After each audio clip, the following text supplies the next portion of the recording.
Hi there everyone, it's so good to have you on board another informative edition of Jamaica Magazine. I'm your host Adrian Atkinson. There's a lot in store for you inside these pages as we share more stories of Jamaica's development, starting with the news of the day. It all unfolds after this important message. Stay with us. Let's get a little breeze on this land. All right. Now let's get some bounce in the rhythm. All right. Let's get some fire on our hearts. Now that is what we call all right. Run, come, get some Jamaica.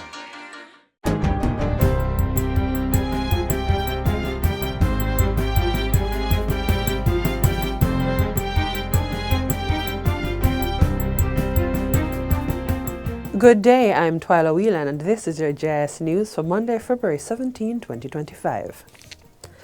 Minister of Finance and the Public Service, Favour Williams, says recent media reports suggesting that the budget for the 2025-2026 fiscal year indicates contraction are misleading. The estimates of expenditure was tabled in the House of Representatives on Thursday. In a subsequent statement, Minister Williams clarifies that the spending cuts referenced in the media pertain specifically to Jamaica's debt servicing, including amortization and interest payments. She emphasizes that these debt-related payments have been reduced by a significant $159.4 billion for fiscal year 2025-2026 compared to the previous year.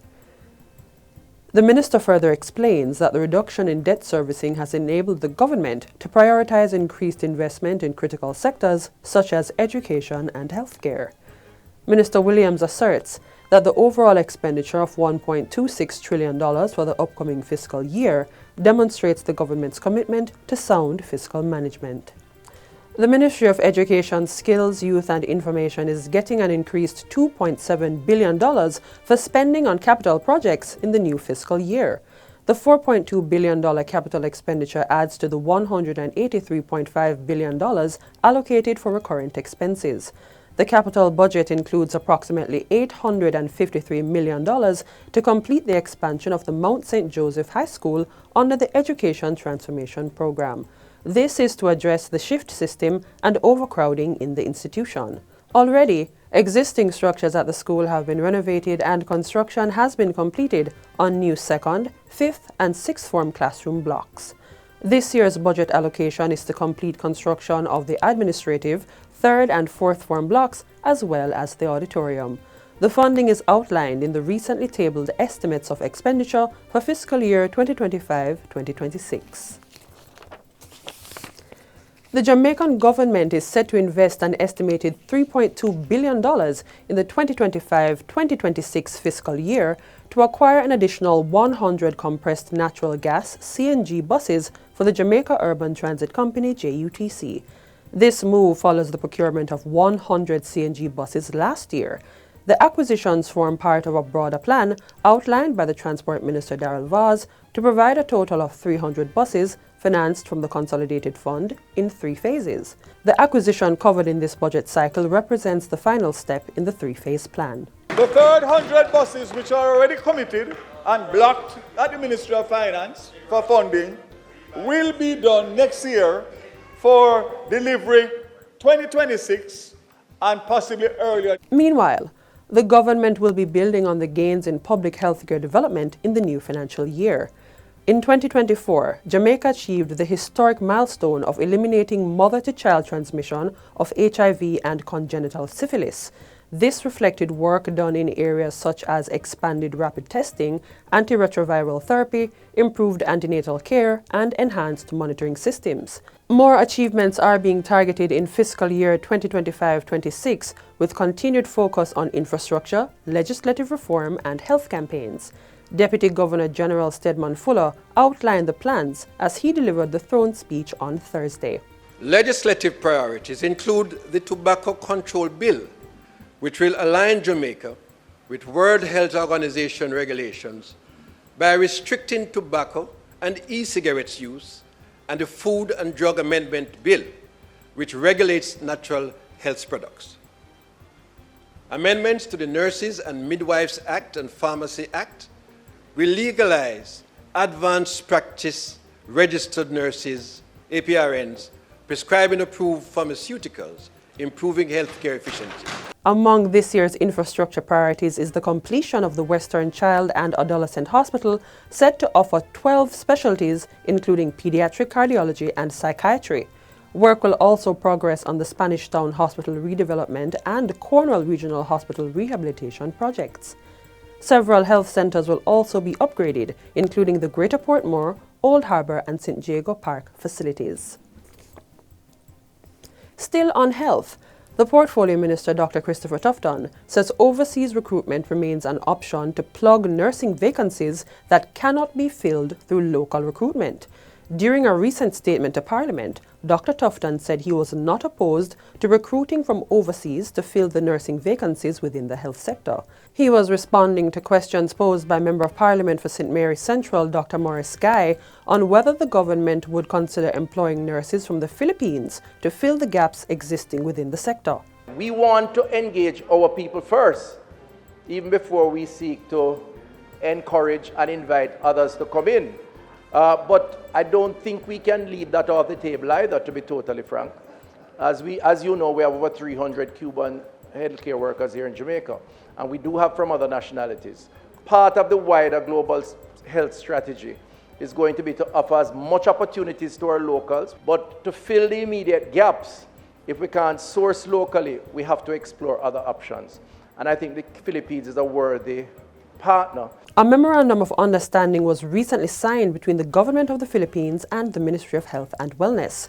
It is to facilitate faculty exchanges as well as specialist training and knowledge and experience sharing in the areas of biotechnology, epidemiology, and healthcare management, among others. We're building out hospitals now, which will give us more clinical rotation space. The Philippines has over 400 hospitals for the 100+ million population. They have enough space to allow for some clinical rotation. So our people can go there, as well as access to their faculty, either remotely or in person. So that's the first idea. And finally, Jamaica has welcomed a new airline service from North Carolina in the United States. Avelo Airlines landed its inaugural international flight from Raleigh, North Carolina at the Sangster International Airport on February 12. The flight will operate twice weekly on Wednesdays and Saturdays, utilizing Boeing's next generation 737 aircraft. Minister of Tourism Edmund Bartlett says it's a move that will help with the ministry's goal of attaining 1.3 million seats this winter season. Indeed, we have had, as tourism is susceptible to, an element of disruption as a result of weather, extreme freezing conditions in the U.S. and some of our main gateways have impacted the flow of arrivals for the first month and a half. But we're picking up back in February, we're looking much better, and we will be on track to realize our intended outcomes for the winter season. Minister Bartlett says the addition of this route expands Avelo's current non-stop service to Hartford's Bradley International Airport in Connecticut, further enhancing the island's connectivity to key markets. And that's it for JIS News Today. I'm Twyla Whelan. Thanks for watching.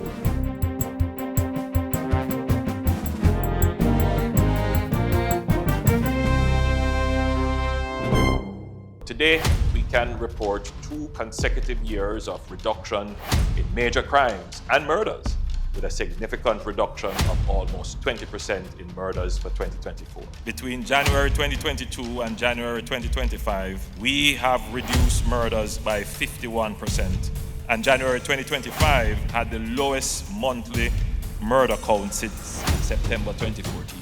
Our efforts have also resulted in the reduction of active gangs by 50%. We continue to increase firearm seizures, and in more communities, we are experiencing less violence. We will realize our vision of Jamaica as the place of choice to live, work, do business, raise families, and retire in peace and prosperity.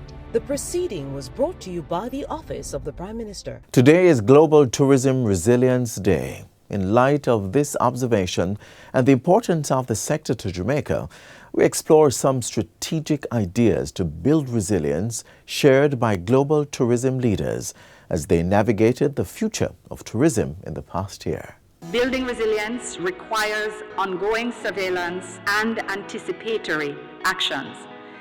The sharing of information among the member countries of the UNWTO is absolutely critical, as is the need to consistently and constantly invent and reinvent solutions to meet unexpected occurrences. Such was the idea behind the staging of the second Global Tourism Resilience Day conference.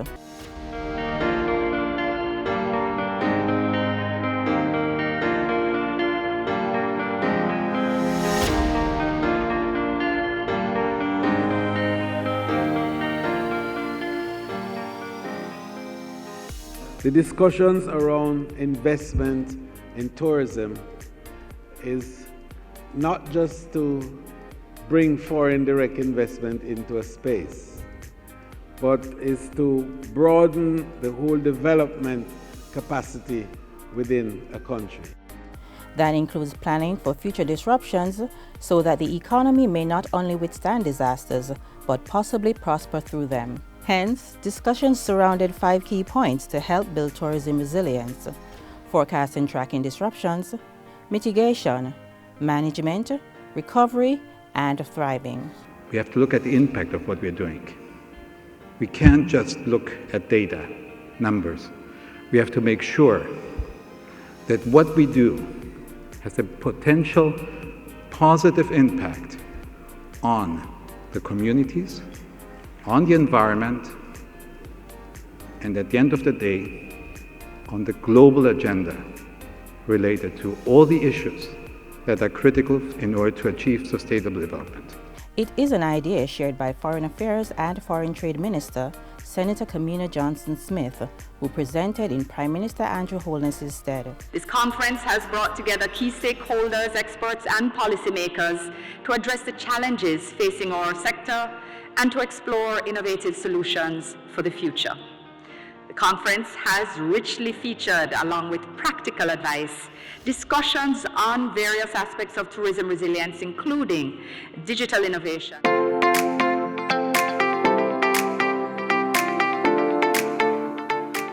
Data analytics and insights. We've got data for who's coming in and who's leaving when.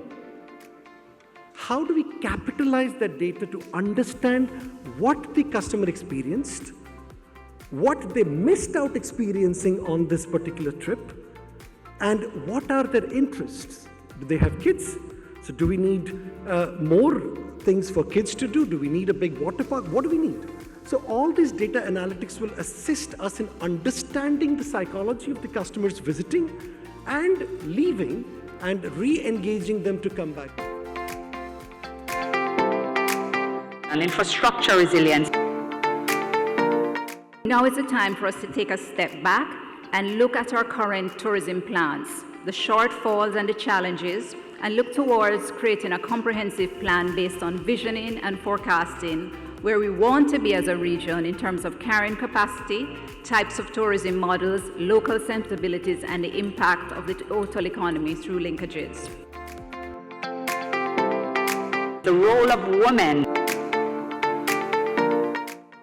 The resilience of the tourism industry, nationally and globally, hinges on empowering women, ensuring that they receive equitable opportunities, break down the barriers that hinder professional advancement. Sustainable financing.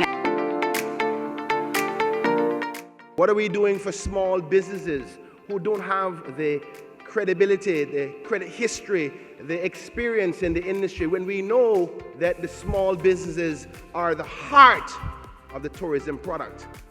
And of course, future challenges and mitigating strategies. Through these discussions, we aim to shape a more resilient, adaptive, and sustainable tourism industry that can withstand the future shocks and thrive in the face of adversity.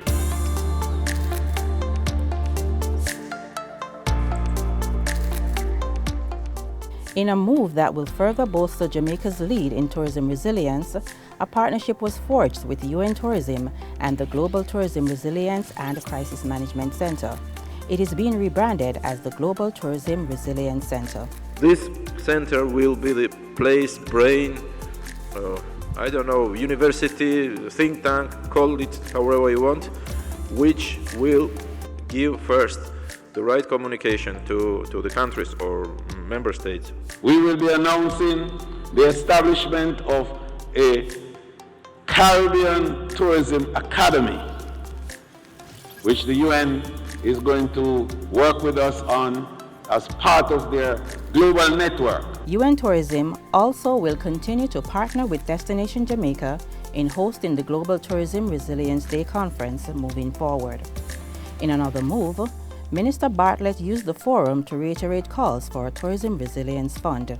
This would be a trust where tourists pay a contribution towards their destination of choice, which will go directly to that country and is accessible for tourism strengthening. I look at the multilateral structure as it now obtains, and even with the IMF S&T fund, it creates a problem for many countries to access.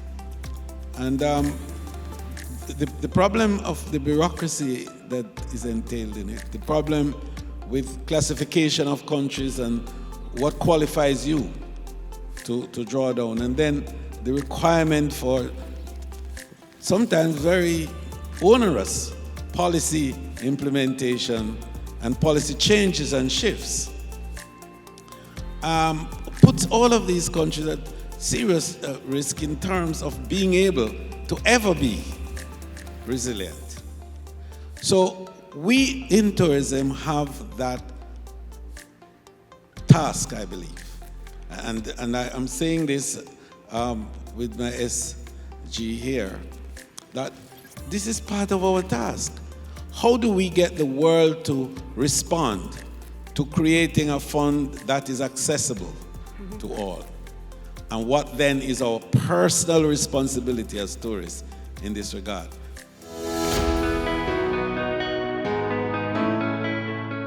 As a multilateral development bank that is committed to strengthening partnerships, we welcome the opportunity presented by the conference to join forces with all other development partners that are working in the Caribbean to support the implementation of agreed recommendations emerging from this conference.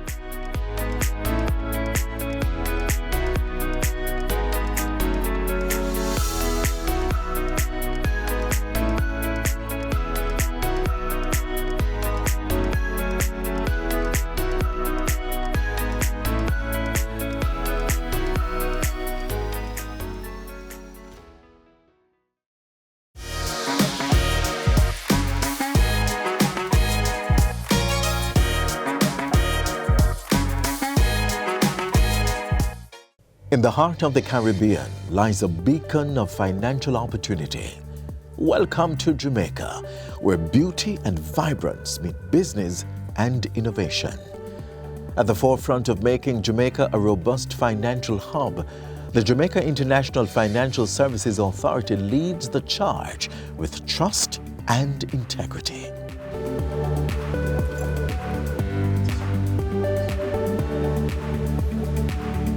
Here at GIFSA, our mandate is centered around stimulating economic growth and investment in the Jamaican economy through legislation. Through legislation, GIFSA has had acts modeled on laws of leading financial services jurisdictions worldwide. The legislation includes the Trusts Act, which allows for flexibility in succession planning and family offices, the Trust and Corporate Services Providers Act, which regulates the provision of fiduciary services, as well as the Partnership Limited Act. At GIFSA, our aim is to foster economic diversification and boost Jamaica's economic landscape.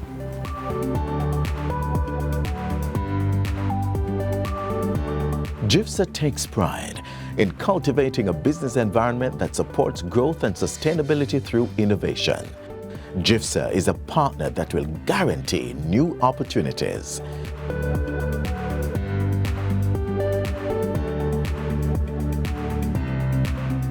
Join us in Jamaica, where the Jamaica International Financial Services Authority helps you embark on a journey of endless possibilities. JIFSA, new legislation, new opportunities.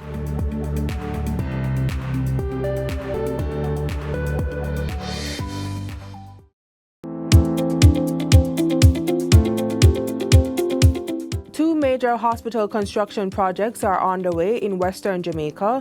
One rehabilitates the Cornwall Regional Hospital and the other introduces a new hospital for children and adolescents. Both are now in their final phases of construction.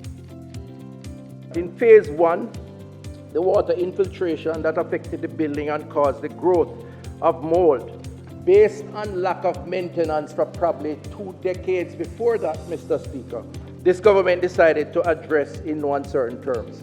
And so we addressed the water infiltration in the first phase. We repaired and placed in a new roof. Phase two, we have had to address the structural integrity of the building, removing components of the building and repairing the supporting structure that has been compromised by water.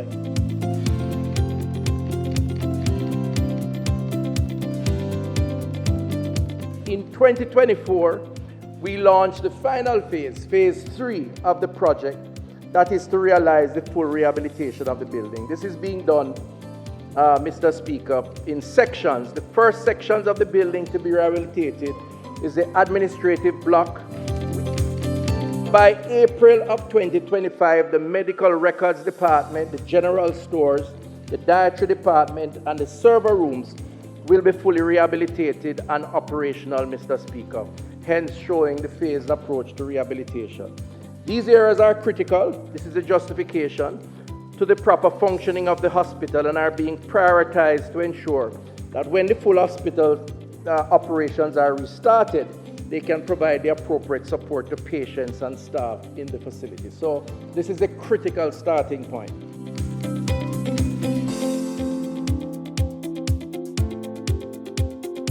We have also been advised by the contractors that the next section of the building to be rehabilitated is the accident and emergency unit that we hope to be fully equipped with new CT and MRI machines as a brand new amenity to support the work of the staff of the A&E. So we're expecting that by the end of the first quarter of next financial year, the new A&E will be commissioned at Cornwall Regional Hospital, and it will be an absolutely brand new facility, including new equipment. We have now reached the final stages of the Western Child and Adolescent Hospital.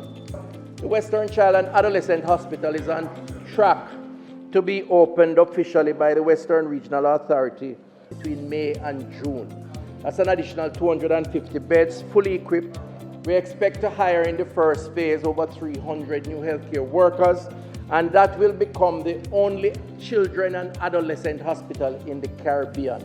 And I'm pleased with the team and the work that they have been doing, including all the new equipment that will populate that facility. At that location, there will be 800 beds in 2 towers, one 8th floor, one 10th, and every single piece of equipment will be new in that facility, making it the highest concentration of hospital beds anywhere in the Caribbean, Mr. Speaker. That is progress.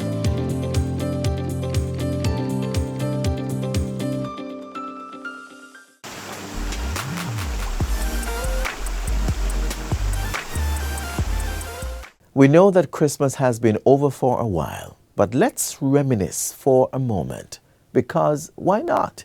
In the few remaining minutes of Jamaica Magazine, we leave you with the highlights from the Houses of Parliament's annual Christmas treat that took place last year.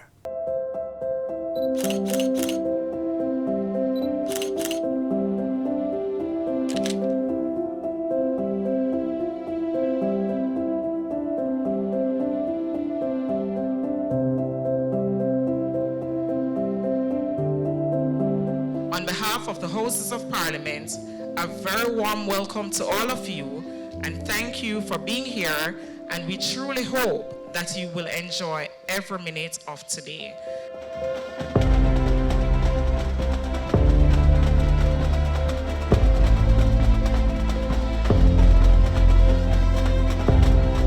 It's the reason for the season, a celebration of the gift of Christ, spreading the light of love among mankind.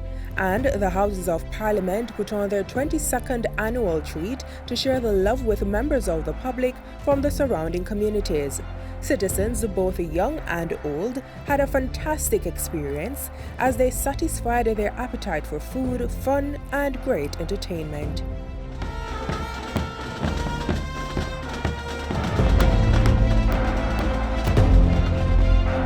There was a health village with the Ministry of Health and Wellness team and healthcare professionals offering free health checks, blood sugar and blood pressure tests, dental care and wellness advice. The children were thrilled with the many fun activities and entertainment inside their kiddies village. It was an occasion for giving, sharing and coming together in a festive mood. Everyone's heart was filled with joy as they had a belly full of laughs as they all gathered with a strong sense of community spirit, galvanized by a few star performing artists.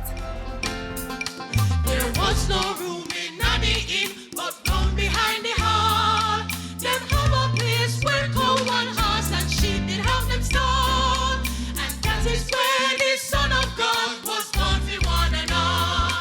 In born Jesus born, Jesus reach upon the earth. Yes, in born Jesus born, make we celebrate the birth. Someday at Christmas, men won't be boys, playing with bombs like kids playing with toys. One warm December, our hearts will see a world where men are free. Someday at Christmas, there'll be no war when we have learned what Christmas is for. When we have found what life's really worth, there will be peace on earth. Thank you very much, ladies and gentlemen. Sing the tune! Le, le, le, le, le. Another one come, another one come. I me say le, le, le, le, le, le.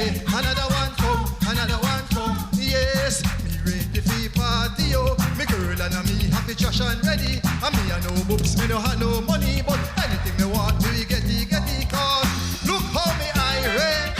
Give thanks and we are. Though the road was rocky and the hills were steep, we put your faith and trust in the Father. He's keeping us alive. So special thanks to all the persons who were involved in the execution and planning of this major event for their unwavering support and their participation that underscores the significance of this initiative and the unity it inspires.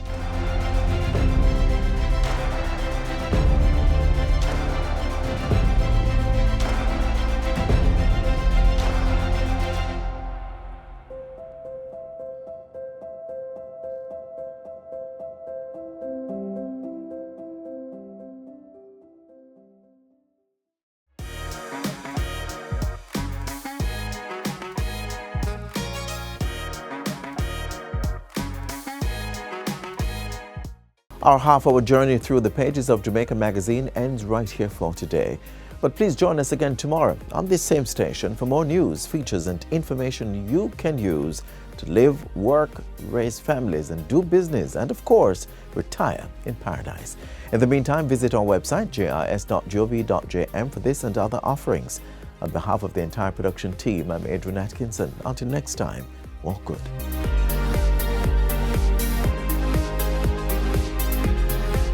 This has been a production of the Jamaica Information Service, the voice of Jamaica.